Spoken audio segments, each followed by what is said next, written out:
Hello. Hello, Hi. Mr. Niall Horan. How's it going? So, how you do? How do you do? I'm good. I'm ready to get back in the mix. I've been away for too long now. It's time that I make a return. We checked out your new song, Heaven. It's out. We love it. It's poppy. It's catchy, and it's stuck in our heads already. How did this new single come about? It kind of came about. I was on a trip went to Joshua Tree in California, out in the desert. We went out there for a week, kind of in the middle of making the album, and just spent like 5-6 days out there. Rented an Airbnb, set up a big studio in it, and just me, my two producers, songwriters, Amy Allen and Tobias Jesso Jr. kind of came in and out, and we just wrote 3-4 songs a day sometimes, and then picked the best ones from it. But Heaven kind of came from, I guess the album is kind of a bigger thought. You know, I've always been like kind of a storyline, narrative-driven, heartbreak kind of writer. Yeah. There's no heartbreak. So I thought I'd write stuff about, you know, there was a lot of time during the pandemic where we were all sat around thinking about things. So I just Heaven kind of came from that kind of idea of not conforming to what society tells you to do in terms of hitting certain milestones, whether it be getting married by this age, doing this by that age, blah, blah, blah. And kind of doing things in your own hand. On your own time, sorry. I've seen your hand go up and I said hand.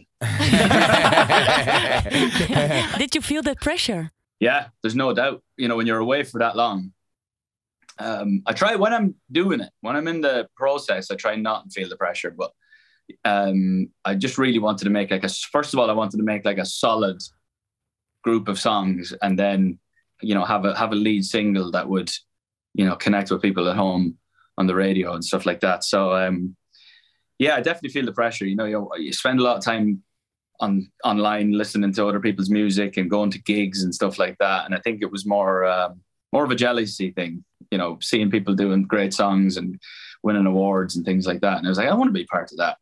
So I've been, but I'm definitely like feeling the pressure. There's no doubt. Like, there's no way I can sit here and say that I'm just excited. I'm also about to shit myself. And when you're writing a song, are you thinking about what other people are going to think about it? Or are you listen to what you think about the song yourself?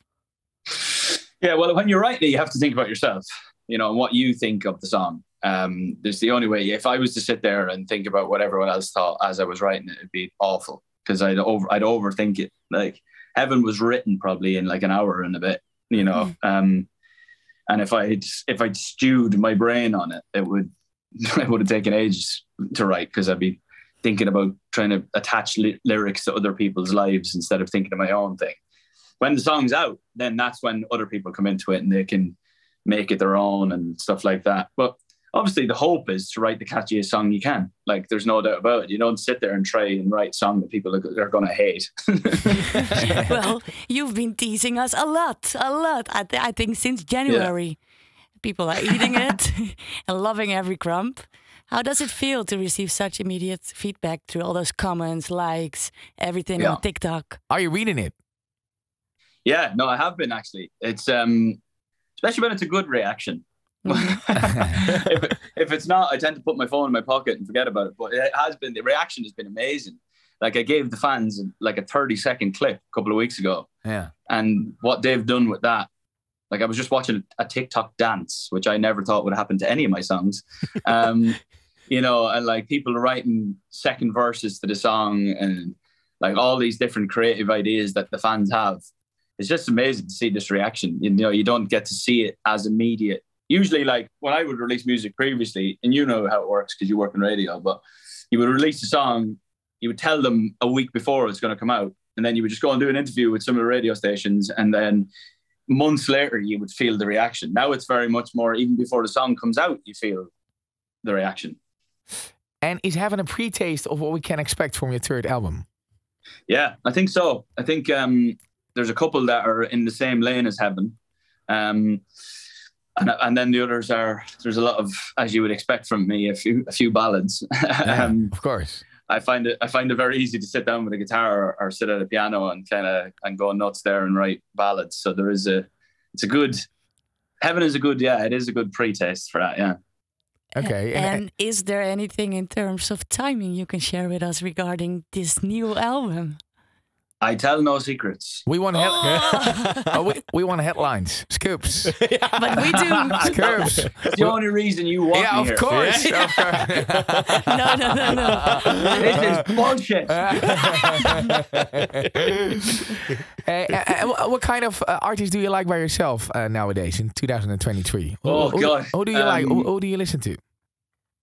I listen to a lot of like rockier stuff, like Nothing But Thieves, band from England. Of course, we played a lot. I'm sure you guys play it in Holland. Of course. I feel like of course. I feel like indie rock is big around your neck of the woods. I listen to a lot of that stuff. I'm doing The Voice in America at the moment. Wow. So I've been like picking songs for my team. Yeah. So I've just spent all my time looking through playlists, listening back to old music, listening to country music, listening to singer-songwriter stuff. So I've kind of, my music taste at the moment is a bit all over the place because I'm not listening to the stuff that I would listen to on a daily basis. How is it to be a judge at The Voice? Interesting. Yeah. Interesting. But you're familiar with it. Yeah. When you've been on the other side of it. Yeah. Of course, yeah. It's a crazy experience. Like I have this like empathy for the people standing on the other side because I've been there. And hearing that criticism, or like literally I have the people's future in my hands, and I literally go, you're staying and you're leaving. And it's just, that's what I don't like about it. But apart from that, it's just been unbelievable. Like I'm working with Chance the Rapper. I mean, the guy's an absolute legend. And I've just been having a great time. It's so good, to be honest. Cool, man. You performed in the Netherlands about 2018 and you're back this year. Yeah, 100%. I come back for Pink Pop.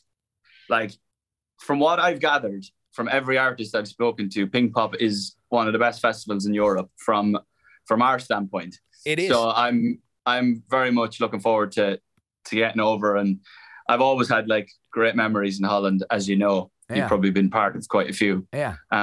So I'm looking forward to getting back and playing a festival in Holland for some real music fans. And what do you think about a Dutch audience? I honestly, like, this is not even a joke because we're doing Dutch radio. Yeah. I think that, like, countries that are like really passionate about where they're from, like the Irish, the Dutch, the Italians, the South Americans, they're always like the best gigs. There's something really cool about playing in front of the orange wall. So I'm looking forward to it. Niall Horan, ladies and Thank you gentlemen. very much. Thank you so much, man. It was nice talking to you.